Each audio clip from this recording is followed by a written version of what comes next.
And I want now, I think, to move to the defense, the beginning of the defense of King David. We saw that there were 3 tribunals, I said, right? The tribunal of the courts below, the higher tribunal, and the tribunal of public opinion. And we saw that David HaMelech was really in problems with each of those tribunals.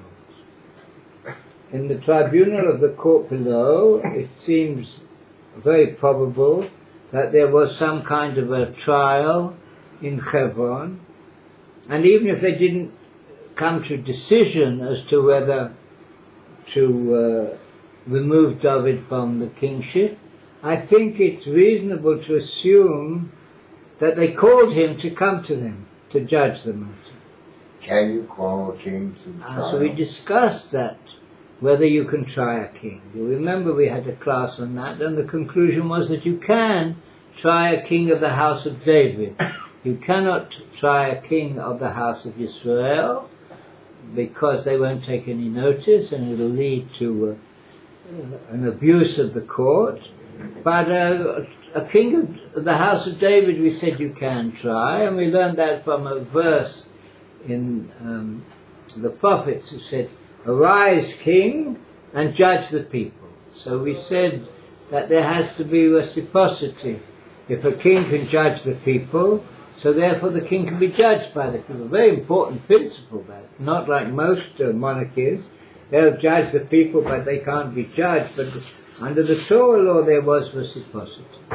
So in general, in a Beis Din, the defendant has to appear.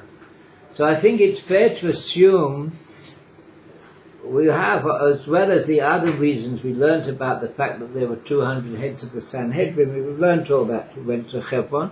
We also have a very important Mishnah in Masechta Sota, which says that Absalom stole the heart of the people because they supported him. He stole the heart of the king because he let him go to Hebron, and it says that he stole the heart of the Beit Din, the court. That's very strong evidence for our theory, or our, I don't want to say our theory, our assumption that there was some kind of proceeding. Okay, well, I want to move on a little bit now. So let's say that at the very least the court summoned David to appear, and he didn't appear. He left Yerushalayim, and from that time on, as the Talmud told us, he didn't have the law of a king for at least the 6 months that he was in flight from Russia. And in the higher court we learned the terrible judgment of the Almighty, who said he did wrong and that war would never cease from his house, etc. And we saw that public opinion came to Absalom. So we have to now consider the defense of David to these charges. Remember the 5 charges which were elucidated by the Abarbanel. The first charge against him was adultery, that he lived with a married woman, the wife of Uriah. The second charge was the cover-up. He tried to persuade Uriah to go back to his wife so people would think the child would be his. The third charge, a very serious charge, was that he caused the death of Uriah by sending instructions to Yoav to have him put in the front of the battle. The fourth charge was a result of that other innocent soldiers were killed. And the fifth charge was that after Uriah's death, as soon as Bathsheba had finished the period of mourning, he immediately took up his wife. So now, before we consider the defense to these charges, there are 2 things that I want to consider. A defense lawyer will want to present a full picture of his client, how these things happened, particularly in this case, how it could possibly be that David HaMelech acted in such a way.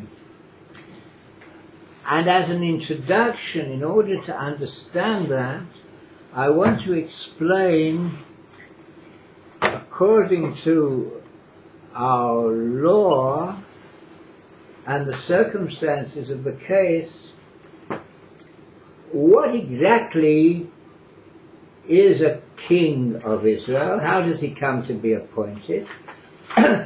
And what his function is, what his role is, because David was the king. So our good friend Reuben showed me a very interesting book, a history book by important American historians, professors of history. So one who wasn't a Jew, he said a very interesting thing. He said that you know that the Torah is true. How do you know that the Torah is true? Because if the Goyim, the nations, if the Gentiles were writing a history, they would begin with the great glory of their king and his great victories and his fine characters. We start quite the opposite, as we say in Pesach, that our father Abraham was the son of an idol worshipper. And we don't begin with a great glamorous picture. So the fact that the Torah paints a black and white picture is itself a proof of its truth. It doesn't try to hide the truth. So now, normally, where do you get a king?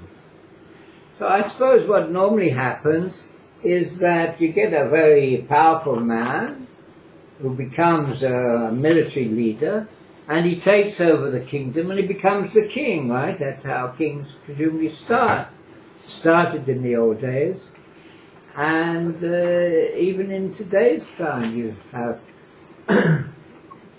various people who manage to make themselves the emperor or the king by force of arms.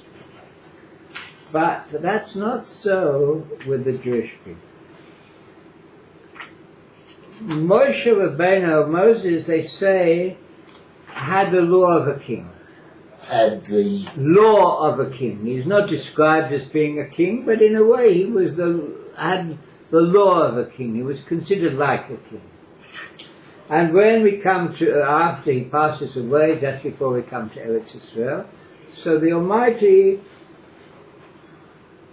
appoints Yeshua as the leader of the people. And again, although he's not described specifically as a king, he is considered in some respects like a king. So under Yeshua we come into Eretz Israel, and the first 7 years that we come in, we were involved in the conquest. It took 7 years to conquer the land. There were always a few little outposts that we didn't conquer, but in the main, for the first 7 years we conquered Eretz Israel. And then the next 7 years, it's not too clear why it took so long, that we divided up the land. The tribes had to be divided up between the tribes. Right? So that was 14 years, and sometime after that period, Yeshua dies. So who is his successor? He doesn't have a successor. He doesn't have a successor. He doesn't have his son, isn't a successor. We don't even know if he had a son. We don't hear of a successor. And for 400 years after we come into Eretz Israel, we do not have a king. And indeed the country is divided up among the tribes, and it would seem that the main central authority is religious, right? Because we had the Mishkan, the tabernacle was in Shiloh, and that was the religious center of the nation. But it doesn't seem as if there was a political central power. From time to time, we had trouble with adjoining nations because we didn't follow the way of Hashem, and so the Almighty gave us what's called a shofar to judge, who principally was leading us in battle, and then we did all right for a time. Then we went down again, and we had different tribes. In fact, some say the prophets came where there was one from each tribe. But for over 400 years, we did not have a king after the death of Yeshua.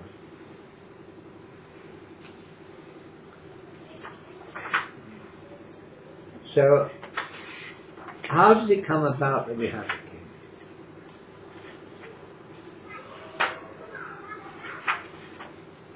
So this is in the book of Shmuel. At what point in time did we have a king? So I'm just about to describe that now. With reference to the Pekah, Moshe, Yeshua, Tzakanim, It says, after Yeshua, we wait 400 years before we have a king. Tzakanim. Yes, so I explained that each tribe had its own tribal Nasi, prince and family, and that there was a unified religious center, because we had the Kohen Gadol, but we did not have a central political authority, except from time to time when we had a judge.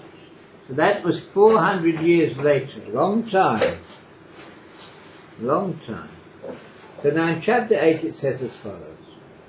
Now remember, Shmuel was a prophet, and he also, in a sense, he was certainly the spiritual leader of the nation, and he was the elder of the nation. He was a prophet. He didn't have the title of a king. So when Shmuel became old, he made his sons, Shoftim, judges for Yisrael. Their names, the elder one was Yoel, and Yoel, or Joel, Joel in English, Joel. There was not the Joel who's the prophet, another, his name was Joel, and the other one's name was Aviah. And they were judges in Beersheba. It's interesting, in Beersheba, Shmuel did not live particularly necessarily in Beersheba, but there they judged in Beersheba. But it said his sons didn't follow his ways, and they were affected. They went after profit, and it says they took bribes, and that they twisted or perverted justice. Now the Torah and the books of prophets are quite strict on our leaders and our people. So the rabbis say, well, it wasn't exactly as bad as it sounds. But they didn't go in the way of Shmuel. Shmuel was famous. He used to go around he used to travel all over the country hearing judgment cases and people who had questions for him. The sons didn't do that. They preferred to stay in Beersheba. And whether they took bribes or they just appointed subordinates who took money, one way or another the people were not happy with them. And they were worried what's going to happen now that Shmuel is old. Already the Palestinians, the Philistines, who had up and down battles with them, were on the upsurge at that time. And the people were worried what was going to happen, so all the elders of Israel gathered together, and they came to Shmuel in Ramah, where he lived, and they said to him, look, you're getting old, and your sons don't go in your ways. They don't travel around the country hearing cases and trying to help people. So they say, now, please put a king upon us to judge us, like all the nations. So now for the first time in 400 years, the people are asking for a king. First of all, where do they get the idea of a king? Well, for two reasons. Simply speaking, all the nations around have kings, so they say we want a king like the other nations. And then also you see in the Chumash, it says in the Devarim, Parshas Mishpatim, Parshas Shoftim, I'm sorry.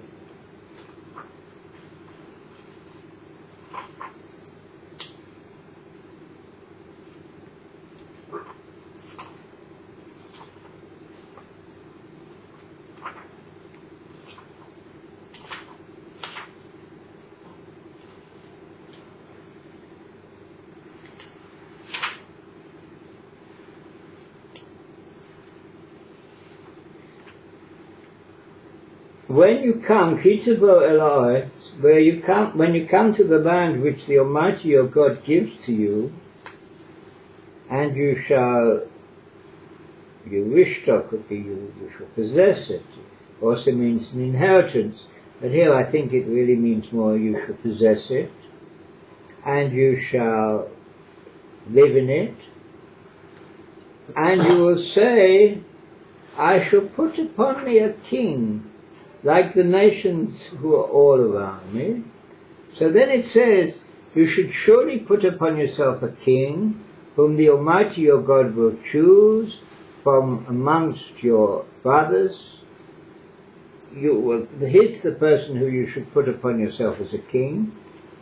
You're not allowed to put an alien who's not your brother. So it would seem clear that here it says when you come to the land and you inherit it and you reside in it, you should put yourself a king. There's a machlokas, a dispute in the Gemara as to whether that is an obligation, that we have to put a king, or whether it's what's called a reshus. If we want to put a king, then we can put a king, and we should do it according to someone whom the Almighty will pick. In other words, if we want to have a king, we'll say to the Navi, whoever is at that time, we want a king, and then the Almighty will pick himself a person. But the Rambam, the Maimonides, and most people hold, there's a dispute in the Gemara, but most people hold that there is an obligation to put a king, to appoint a king. Not merely that we have the opportunity, the right, if we want to, but there is an obligation when we come to the land to put a king. So how come we didn't do it for 400 years? That's the first question. You see, also, what was the whole point of coming to Eretz Yisrael? That we're going to build the Beis HaMikdash, right? That's one of the, we'll see in a moment that the Rambam says when we come to Eretz Yisrael we have 3 mitzvahs. I mean, you have lots of mitzvahs. We're talking about agricultural mitzvahs. I would say those are 3 mitzvahs on the Klal Yisrael, on the whole body of the Jewish people, to appoint a king, to wipe out the memory, the seed of Amalek, and to build the Beis HaMikdash. So we came to Eretz Yisrael. How come we hung around for 400 years, and even then we didn't build the Beis HaMikdash? There's a whole question about whether those mitzvahs are in order. That's to say, the first thing we have to do is the appointed king, and then we wipe out, the king will wipe out the memory of Amalek, and then we'll build the Beis HaMikdash. That's a very relevant discussion at this time, because there were those who say, just down the road, that it's not necessarily the order, and first of all we have to build the temple, and then we build the temple, and then whatever will happen with the king. But it seems pretty clear from those passages which I read, that there is an obligation, certainly according to Maimonides and other people, to appoint a king. So now, eventually, after 400 years, we'll have to discuss why they didn't do it before. The people wake up and say, we want a king. And they said to Shmuel, you're the Navi, we want a king. So the thing was very bad in the eyes of Shmuel. When they said, give us a king to judge us, and Shmuel went to pray to Hashem. Whoa. And the Almighty said to Shmuel, you have to listen to the voice of the people. You have to listen to the voice of the people, everything which they say to you. So that sounds as if the Almighty says, very good, I told them to appoint a king, they're finally woken up. You have to listen to them. No. He says, because it's not you that they are rejecting, but it's me that they are rejecting from ruling over them. And then he goes on, the Almighty says, brings up and everything that they've done from the day I brought them out from Egypt until today. They've rejected me, they've abandoned me, they've worshipped the God of others. And now they're doing the same thing to you. So the Almighty seems to be saying that the request to appoint a king is a rejection of him. But on the other hand, I read to you that it says when we come to the land we have to appoint a king. So some people say, well, the problem is that they said we want a king like all the nations around us. We don't want a king, a special king according to the Torah law and the Torah concept of a king. We want a king like all the nations around us.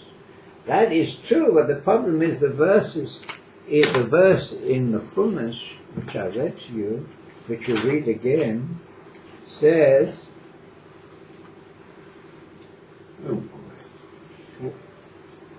they will say to you, let us put a king like all the nations, kol hagoyim asher sevivosai. So in other words, the very mitzvah to appoint a king also refers to a king like all the other nations.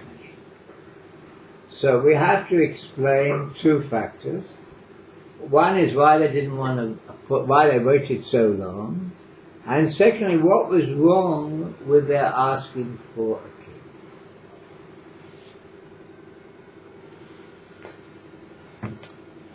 king. If you look at the verse again, which tells us about appointing a king, it says, when you come to the land which the Almighty your God gives you, and you shall possess it, v'yashavta. So yashavta could simply mean that you're living there, but it means rather more than that. Rather more than that. There's a Gemara which says, there's a pasuk which says that we hadn't yet come to the menucha and the nachava. We hadn't yet come to the rest and the inheritance. And they said the menucha is the rest is Shiloh, because that was where the Mishkan was, the tabernacle was. And the nachava, the inheritance, that was Yerushalayim. So the purpose of the Torah king is not to lead the people in battle like the kings of the nations. The appointment of the king seems to come at a point where we have already not merely physically occupied the land, but we have spiritually arrived at that high level of spirituality and of peace, which is our destiny, which is why we are brought to Eretz Yisrael in the first place.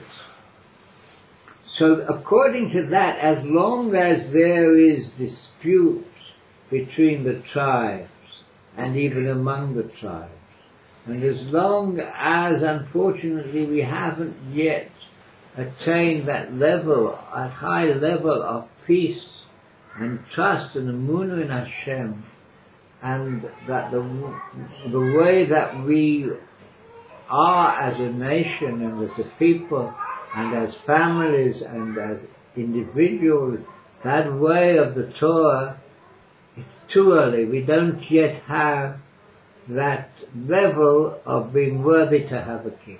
Because the purpose of the king is that he is the embodiment on earth of the Almighty, who is the king in the heavens and runs the world.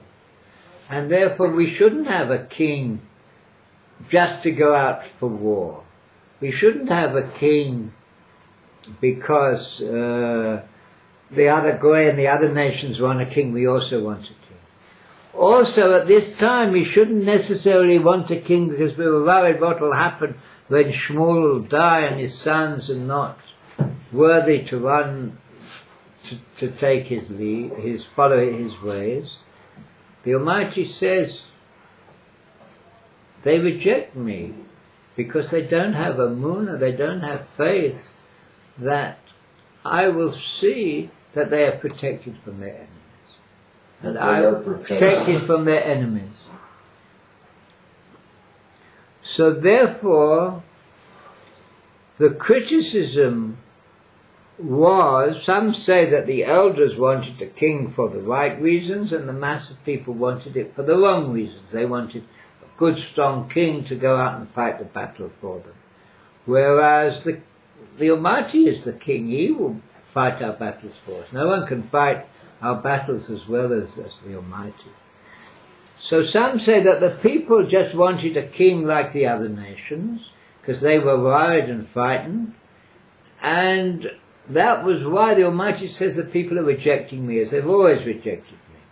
Because if they had full faith and confidence in me, then they wouldn't need a king, and only at a time when we have peace and we are settled in a spiritual sense, so that would be the time when we have a king, we wipe out the memory of Amalek and we build the Beis Hamikdash.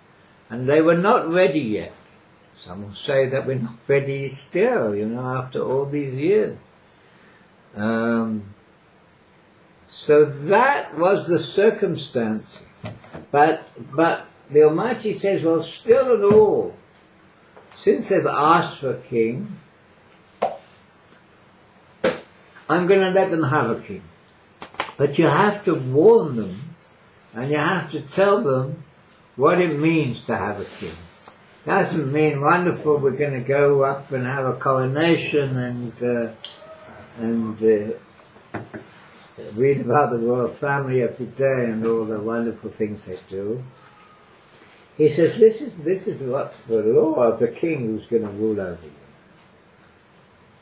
He'll take away your sons, put them in his chariots and cavalry, and they'll run before his chariot. He will make captains of thousands and captains of 50, and they'll plough his fields and they'll reap his harvests, and they'll make his weapons and all the furnishings, and he'll take the daughters to make perfume and to cook and to bake, and he'll take away your best fields and all your vineyards and your olive trees and give them to his servants, and he'll take 1/10 of all your grains and vines and give them again to his officers and servants, and he'll take your servants and your maidservants and your best young men and your donkeys and press them into his service. He'll take 1/10 of your sheep and you'll be his slaves. And on that day you'll cry out, what's happened? Look, they'll pray to the Almighty, take away this terrible king. But the Almighty will not answer you on that day. Well, they didn't listen. Very nice, we want a king. That's what we want. The time has come, we want a king. So the Almighty said, all right, listen to what they say and we'll get a king for them. Shmuel says, go home and each person go to his town or to his city and you'll have a king. And we'll see that the Almighty finds a king for them, Shaul. Now I might think that since the Almighty, it appears quite clearly, criticizes them for wanting a king and gives them this terrible judgment of what a king would be like, that he would pick a king who was not an appropriate man, not a good man, in order, so to speak, to punish them for demanding a king when they weren't ready. He would give them a bad king. Now they're going to have plenty of bad kings later on, both in the northern kingdom of Israel and even in the southern kingdom of the house of David. But he didn't do that. The first king he picked, Shaul, was a very fine man. It says he was head and shoulders above everyone else in Israel, and that meant not only physically, but also spiritually and as a leader. He was a very fine man. We'll find out as we go on what went wrong. But we see from this that the function of a Jewish king is to bring about the achievement of the divine purpose in this world, which includes building the temple and establishing the kingdom of God, right? The king has to be the representative to establish the kingdom of God. According to the Kabbalah, the idea of Malchus, kingship, is a very essential role, and in the divine plan, the king not only is the representative of the Almighty, but he is instrumental in bringing the kingship, the rule of the Almighty here.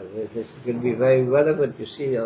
Another couple of weeks on Rosh Hashanah, we're going to pray about the kingship. So David HaMelech, after, at another class, we'll talk about the origins of David and how he became to be king. But at this point, when I say at this point, before the whole story of Bathsheba and Uriah, David seemed to be fulfilling this divine purpose and mission of being a king in the spirit of the Torah.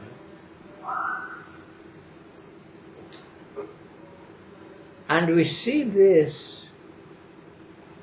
very revealing in the whole story of Bathsheba and Uriah. We've said before, we have to say again, and this will come essentially to the defense of David. But there's a very extraordinary Gemara in Sanhedrin. The Gemara starts off with advice. Advice. It says, never put yourself in the hands of a test. Although in other places it says that the Almighty tests a man every day. Every day we have a test. But a man shouldn't put himself in the hands of a test. What's the story? The Gemara says that David said to the Kodesh Baruch Hu, we pray in the Shemona Esrei 3 times a day.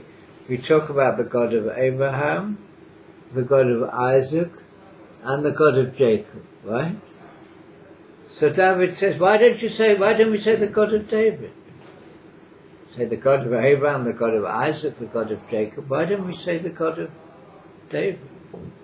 So on the face of it, that sounds the most extraordinary, conceited, egocentric thing to say, right? How can David say to God, you say the God of Abraham, Isaac and Jacob, but you don't say the God of David? How could he say such a thing? How could he say such a thing? The answer must be that he wasn't talking about himself as a person. He was saying Avraham Avinu represents chesed, right? He represents love and chesed. And Yitzhak Avinu, Yitzhak our father, represents gevurah, the quality of strength. And Yaakov Avinu represents the quality of truth, of Torah. And if I'm your king, I have to represent the quality of kingship. I am the representative of divine kingship. So what he's saying really is the time, maybe the time is ripe now, that when we say that you're the God of Abraham, Isaac, Yaakov and David, that's like a completion. That's like the quality of kingship, of Malchus, of rule is now coming to the world. The divine purpose of taking us out of Egypt and giving us the Torah and Har Sinai and coming to Eretz Yisrael and occupying Eretz Yisrael is now at that final stage.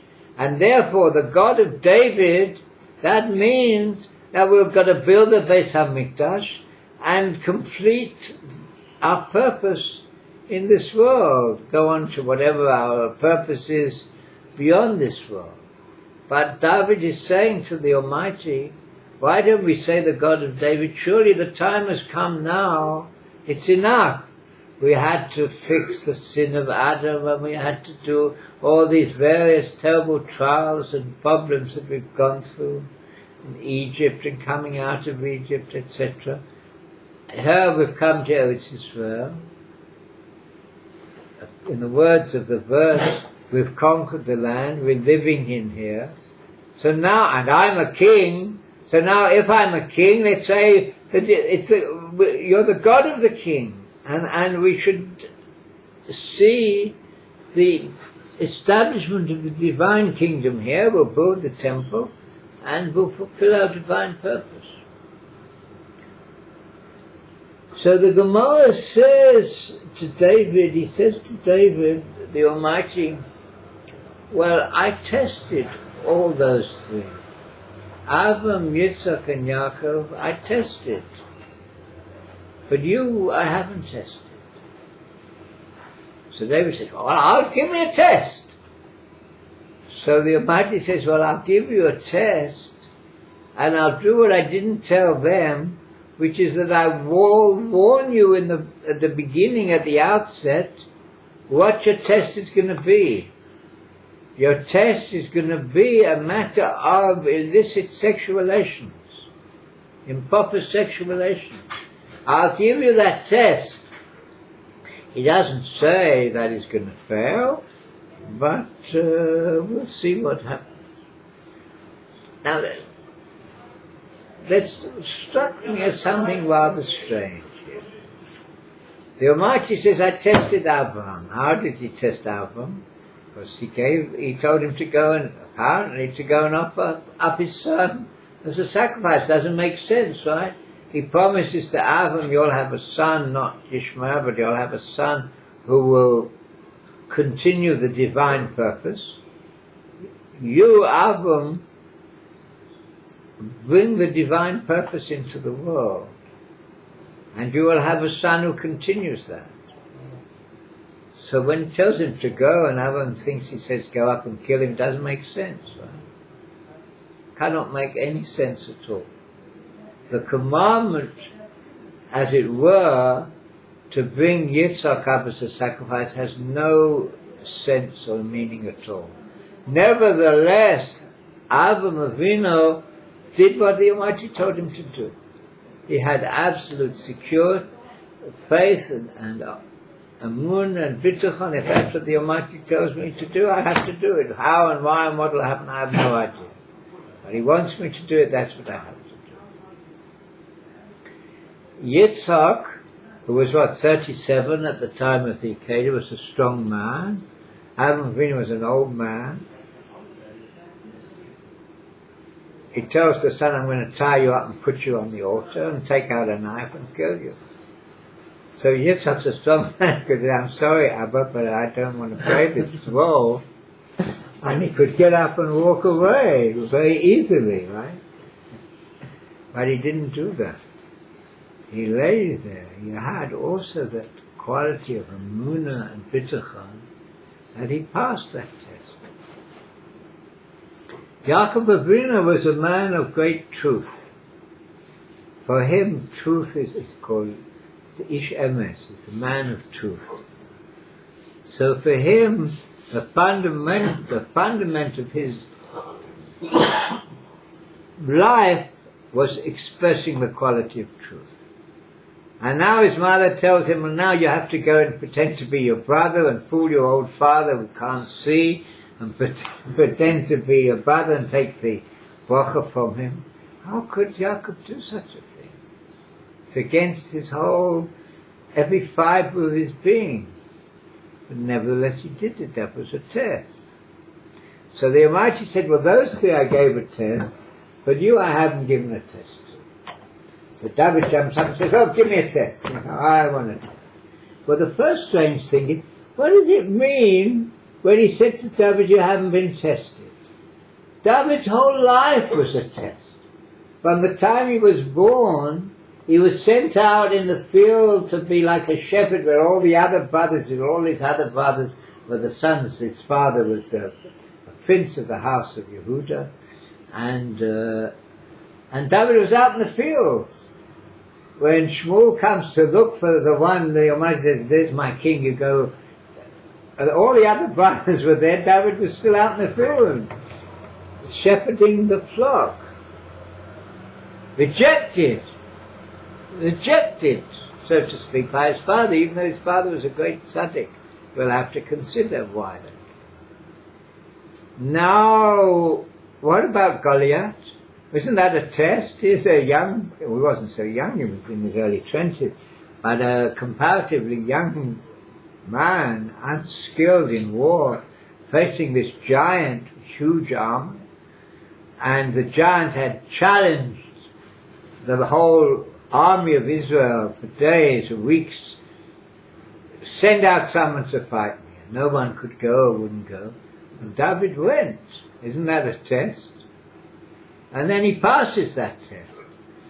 And now he's taken into the king's palace. He's going to marry his daughter, or did marry his daughter. And all of a sudden the king wants to kill him and throws spears at him. Isn't that a test? And then he has to run away, and he spends years running away, living in caves in the mountains. You would think that was also a test.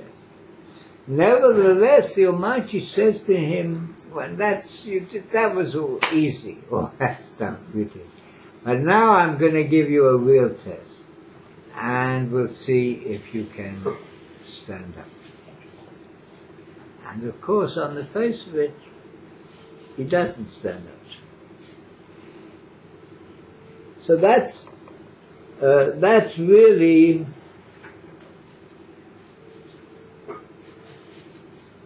the beginning of an explanation of David, how he comes to be standing before these tribunals,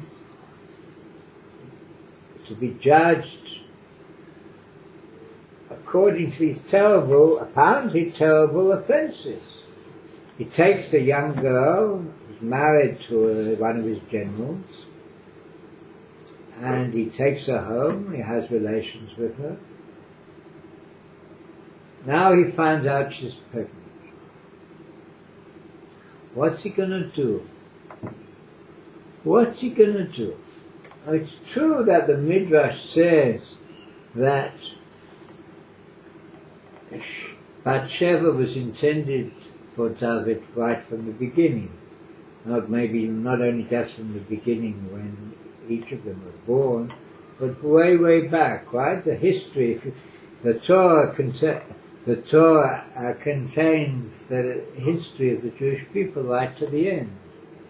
Particularly, they say the first Torah that was broken, right? When Moshe Rabbeinu came down and smashed the Luchot, the tablets, then he went up and got a second set of tablets. So the first set was not necessarily the same as the second. There was something in the first set which wasn't in the second set. And the first set, they say, first of all, it contained the whole history of the Jewish people up until the end of time. And it didn't have punishment, it didn't have things to go on, it didn't have things we mustn't do. It was the Torah as it should be. It was the history of the Jewish people as it should be. If we'd done what we're supposed to do from the very first day and continued onwards, that was really the Torah that was spoken. Be that as it may, it was certainly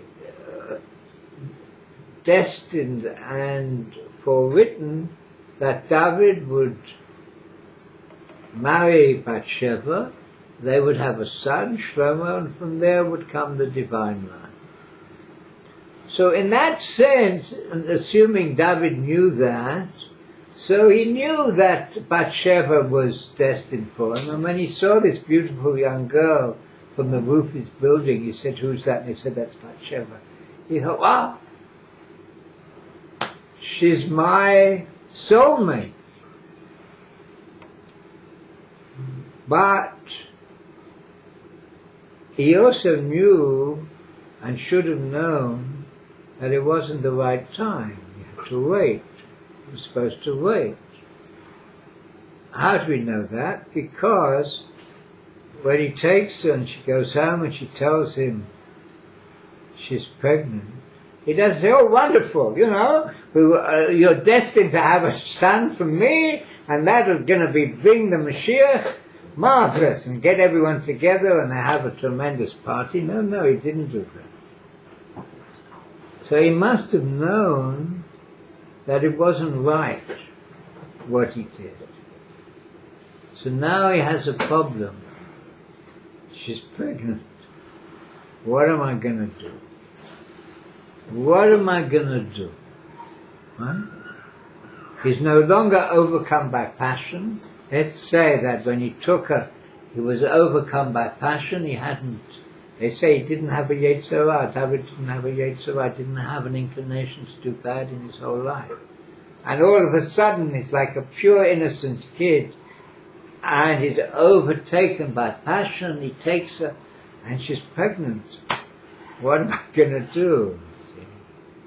So we'll have to consider that as we go on.